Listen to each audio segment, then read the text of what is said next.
भिंडी को मेरे तरीके से बनाएंगे तो आप उंगलियां चाटते रह जाएंगे। अस्सलाम वालेकुम फ्रेंड्स, क्या हाल है। मैं हूं आपके साथ अदनान। और जैसा कि भिंडियों का सीज़न चल रहा है और भिंडी सभी को बहुत पसंद होती है, बहुत कम लोग हैं जिनको पसंद नहीं होती।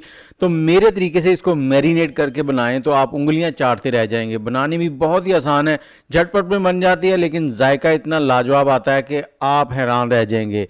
खाने वाले आपसे रेसिपी पूछते रह जाएंगे। बनानी बहुत ही आसान है, तो चलें इसको बनाते हैं। इससे पहले आप हमारे चैनल को सब्सक्राइब कर लें, बेल का आइकन दबा लें। तो यहाँ पर हमने भिंडी ली है, 750 ग्राम भिंडी है। इसको हमने पहले धोया, धोने के बाद पंखे के नीचे खुश्क कर लिया है। भिंडी आपकी खुश्क होनी चाहिए। उसके बाद इसको हमने इस तरह से काट लिया, 1 से 1.5 इंच के पीसेस कर लिए हैं। तो आपने जो आपको साइज़ मुनासिब लगे, जो पसंद हो वो काट लें। तो अब इसको मैरिनेट करना है। यहाँ पर हमने नमक लिया है आधा चाय का चम्मच, और इसके साथ ही यहाँ पर हमने आधा चाय का चम्मच ही लाल मिर्च ली है। थोड़ी सी हल्दी डालेंगे, 1/4 टीस्पून। और इसके साथ ही यहाँ पर चाट मसाला डालेंगे 1 चाय का चम्मच। चाट मसाला जो है इसमें चटपटा सा फ्लेवर लेके आएगा, जो कि बहुत ही जायकेदार बनेगा। और इसके बाद जो स्पेशल चीज़ है वो है यहाँ पर बेसन, 2 खाने के चम्मच, 2 टेबल स्पून जो है वो हमने यहाँ पर बेसन इस्तेमाल करना है। तो यहाँ पर हमने बेसन डाल के इसको अच्छे से मिक्स करना है। और मिक्स करने के बाद एक चीज़ और है जो स्पेशल इसमें डालनी है, तो वो भी मैं आपको बताता हूँ। उसके साथ ही आप कमेंट में मुझे ये बताएं कौन से शहर में बैठ के आप हमारी वीडियो देख रहे हैं और हमारी वीडियोज़ आपको कैसी लगती हैं। तो इसे मिक्स करना है अच्छे से। जितना भी बेसन हो आपने कोशिश करनी है सारा इसके ऊपर कोट हो जाए। तो जैसे ही बेसन कोट हो जाएगा, 2 से 3 मिनट लगेंगे आपको मिक्स करने में। तो इस तरह से हो जाएगा। तो अब चलते हैं अगले इंग्रेडिएंट की तरफ। तो अगर आपके पास लीमू घर पे हो तो 3 लीमू जो है उनका रस डालना है, तकरीबन 3 टेबलस्पून के करीब। और अगर लीमू ना हो तो आपके पास सिरका होगा, तो 3 टेबलस्पून सिरका डाल देना है। लेकिन एक एक लीमू डालते जाना है और इसको मिक्स करते जाना है। इसी तरह से अगर सिरका डालें तो सिरका भी 1 चम्मच डालना है, उसके बाद मिक्स करना है। तो इसे भी आपने अच्छे से मिक्स कर लेना है। और लीमू 3 डालने हैं आपने, तीनों लीमू डालकर आपने अच्छे से मिक्स करना है, ताकि सभी भिंडियों के ऊपर हल्का हल्का लीमू का जो फ्लेवर है वो भी लग जाए। तो इसके बाद आपने इसको 15 से 20 मिनट के लिए साइड में रख देना है। इसे मिक्स करने के बाद हम साइड में रखेंगे, तब तक हम बाकी की चीज़ें जो है उन्हें तैयार कर लेंगे, जिसमें प्याज वगैरह काटने होते हैं। तो 15 मिनट के बाद भिंडियाँ जो हैं वो कुछ इस तरह से हो चुकी हैं। तो यहाँ पर हमने सबसे पहले जो है भिंडी को फ्राई करना है। तो एक पैन लेंगे, पैन में 2 से 3 टेबलस्पून कुकिंग ऑयल ले लेंगे। और जैसे ही ये कुकिंग ऑयल गर्म हो जाएगा तो हमने इसमें भिंडी डालनी है। दरमियानी आंच पर हमने भिंडी को फ्राई करना है। 5 से 7 मिनट लगेंगे इसको फ्राई करने के लिए। इस फ्राई करने में इससे जो है ना वो लेस जो बनती है वो नहीं बनेगी। अक्सर लोगों को ये शिकायत होती है कि जब हम भिंडी बनाते हैं तो वो लेसदार बन जाती है, उसमें फ्लेवर नहीं आता, उसका जायका नहीं रहता, तो खाने के लिए दिल नहीं करता जब वो लेसदार होती है। तो इस तरह से अगर आप पकाएंगे तो इसमें लेस जो है वो बिल्कुल नहीं बनेगी। देखें आपके सामने है बिल्कुल। तो इसको आपने चम्मच चलाते हुए फ्राई करना है, चम्मच को रोकना नहीं है यहाँ पर, क्योंकि ये नीचे जो है मसाला चिपकना शुरू हो जाएगा जो हमने इसके ऊपर कोट किया था। तो जैसे ये फ्राई हो जाएगी, नरम हो जाए, तो उसके बाद आपने इसको साइड में निकाल लेना है एक प्लेट के अंदर। उसके बाद चलेंगे अगले स्टेप की तरफ।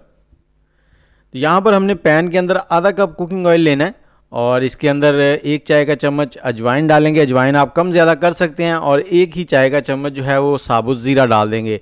अजवाइन जो है बहुत से लोगों को भिंडी खाने के बाद कब्ज़ हो जाती है, गैस हो जाती है, तो वो गैस नहीं होने देगी। भिंडी बाईबादी होती है तो बाईबादी भी नहीं होगी, ये आपको बहुत ही फ़ायदेमंद रहेगी। तो अजवाइन का भिंडी में इस्तेमाल ज़रूर किया करें।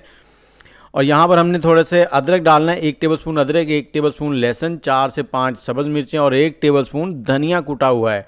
ये सारी चीज़ें इस ऑयल में डाल के हमने यहाँ पर 2 से 3 मिनट फ्राई कर लेनी है, ताकि इनका कच्चापन जो है वो ख़त्म हो जाए। अदरक और लहसुन जो है भिंडी में ज़रूर इस्तेमाल किया करें। मैंने बताया ना, भिंडी थोड़ी सी बाईबादी होती है, तो उसके लिए ये बहुत ही फ़ायदेमंद है।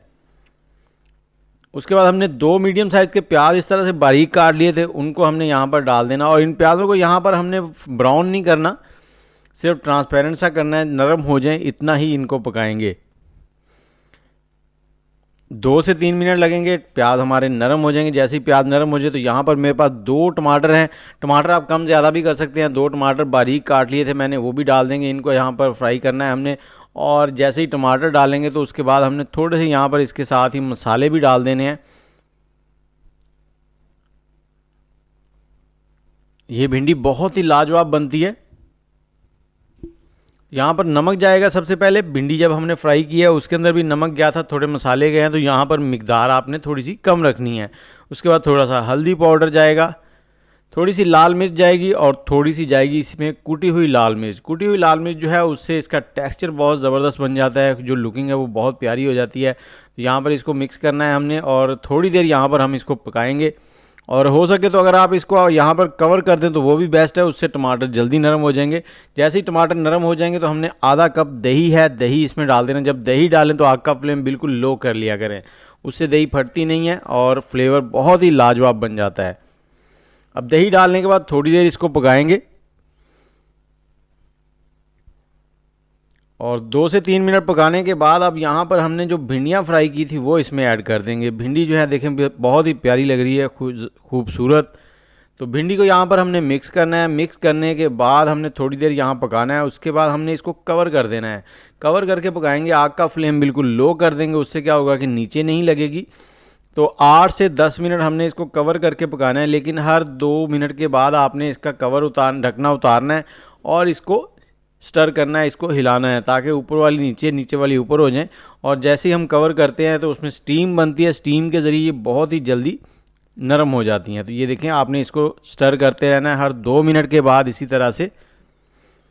और भिंडी जब भी पकाएं तो कोशिश करें भिंडी जो है ना वो टूटने ना पाए। भिंडी का जो लुक है वो नज़र आनी चाहिए और फ्लेवर भी आए और भिंडी टूटे भी ना। तो यहाँ पर देखें, हमने इसको 3 से 4 बार स्टर कर लिया था और उसके बाद हम इसको हिलाएंगे। अब हमने इसको थोड़ा सा और कलरफुल बनाना है। उस कलरफुल बनाने के लिए हमने 2-3 सब्ज़ मिर्चें और एक टमाटर जो कि नरम ना हो ज़्यादा वो डाल देना है इसमें। इस टमाटर को डालने के बाद स्टर करेंगे और 2 मिनट के लिए कवर कर देंगे। उससे क्या होगा, टमाटर थोड़ा सा आग से नरम हो जाएगा और उसका जायका बहुत ही लाजवाब बन जाएगा।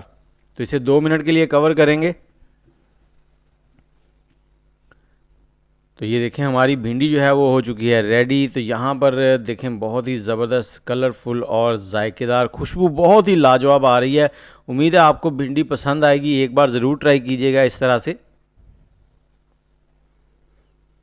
और इसके ऊपर अब हमने थोड़ा सा धनिया स्प्रिंकल करना है। अगर आपको इसमें थोड़ा सा पानी नज़र आ रहा हो तो आप इसको थोड़ा सा यहाँ पे पका सकते हैं, उससे ये ड्राई हो जाएगी। कुछ लोग थोड़ी नरम नरम सी भिंडी खाते हैं तो वो भी आप बना सकते हैं। ये देखें डिश आउट कर रहे हैं तो बहुत ही ज़बरदस्त लुक आ रही है, जायका बहुत ही लाजवाब है। तो आप इसको ट्राई कीजिए। मुझे इजाज़त दें, दुआओं में याद रखें, लेकिन चैनल को सब्सक्राइब कर लें, बेल का आइकन ज़रूर दबा लें ताकि सभी वीडियोज़ आपको नोटिफिकेशन मिलता रहे। अल्लाह हाफिज़।